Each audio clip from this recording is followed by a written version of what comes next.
गणेशाय नमः. नमस्कार मंडळी, रेखास किचनमध्ये पुन्हा एकदा तुमचे स्वागत. तर तर आज आपण बघणार आहोत साबुदाणाचे उपवासाचे पापड. चला तर मग सुरू करूयात रेसिपीला. तर इथे मी 1 वाटी साबुदाणा घेतलेला आहे.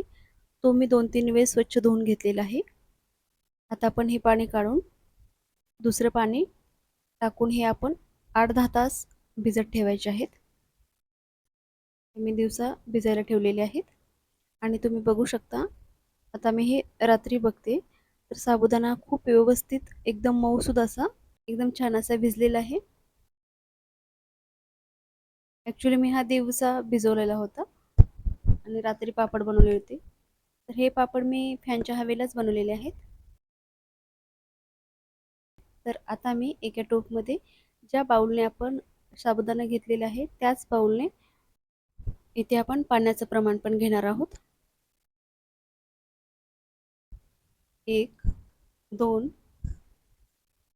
3 4 आणि 5 असे बाउल मी पाणी टाकलेलं आहे.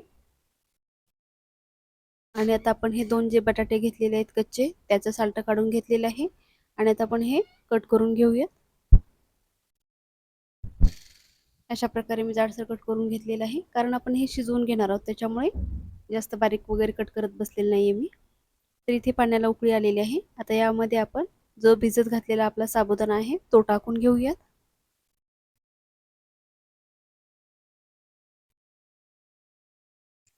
जो आपण कच्चा बटाटा कट करून घेतलेला आहे तो इथे टाकणार आहोत.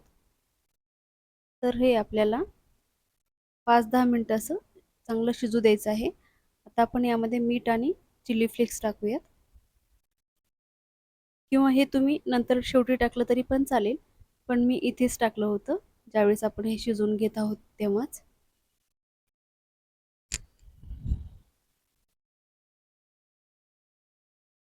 तर हे आपल्याला चांगलं 5-10 मिनिटं शिजवून घ्यायचं आहे.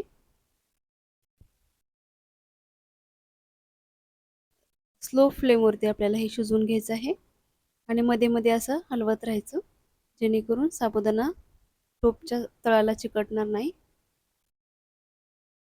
तर आपण आता बघूयात की बटाटा शिजलेला आहे का नाही, कारण साबुदाणा ऑलरेडी भिजवलेला होता त्यामुळे तो पटकन शिजेल. फक्त आपण बटाटा शिजण्याची वाट बघूयात. तर मला वाटतं बटाटा पण चांगला शिजलेला आहे. आता आपण हे थंड करून घेणार आहोत. थंड झाल्यानंतर आपण हे मिक्सरच्या भांड्यामध्ये लावूयात आणि छान असं वाटून घेणार आहोत. तर आपण याची छान अशी पेस्ट केलेली आहे. आता आपण हे एका टोपमध्ये काढून घेऊयात.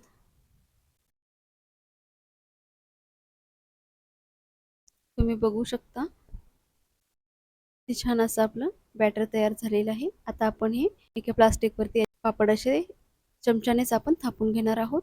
तर इथे मी मॅट घेतलेली आहे आणि वरती प्लास्टिक घेतलेलं आहे.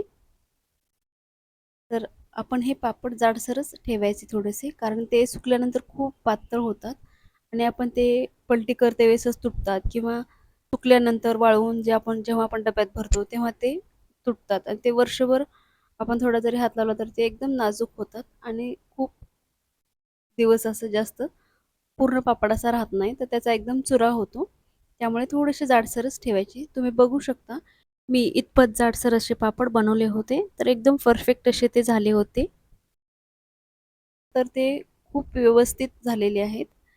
जास्त पातळ पण नाही आणि जास्त जाडसर पण नाही, तर एकदम व्यवस्थित झाले आणि एकही पापड तुटलेला नव्हता.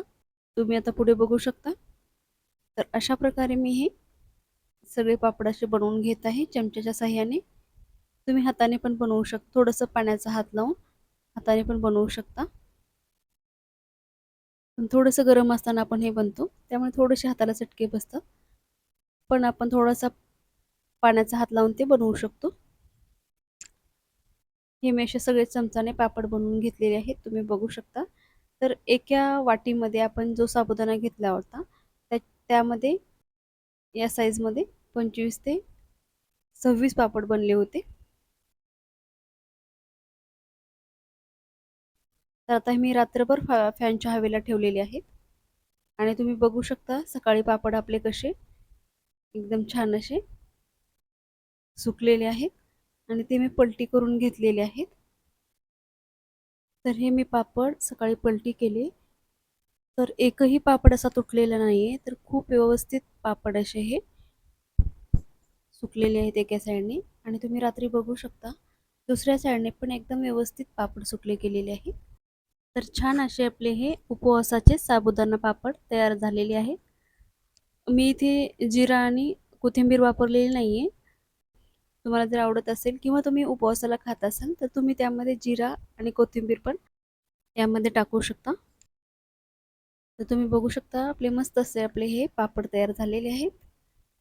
आणि आता मी तुम्हाला थोडे पापड तळून पण दाखवते. कढईमध्ये मी तेल टाकलेलं आहे. तेल चांगलं गरम झाले आणि हे हाय फ्लेमवर आपल्याला पापड तळून घ्यायचा आहे. तर तुम्ही बघू शकता आपला पापड कसा छान असा फुललेला आहे आणि डबल झालेला आहे. तर मस्त आपला असा हा उपवासाचा साबुदाणा पापड तयार झालेला आहे. तुम्ही पण अशा प्रकारे नक्की ट्राय करा आणि कसे झाले ते मला नक्की सांगा. आणि माझ्या व्हिडिओला लाईक शेअर नक्की करा आणि चॅनलला सबस्क्राईब केलं नसेल तर ते पण नक्की करा.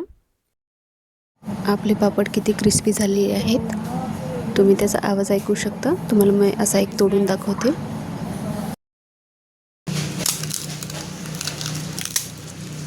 चला तर मग पुन्हा भेटूया अशाच एका नवीन आणि छान छान रेसिपीसोबत. तोपर्यंत धन्यवाद.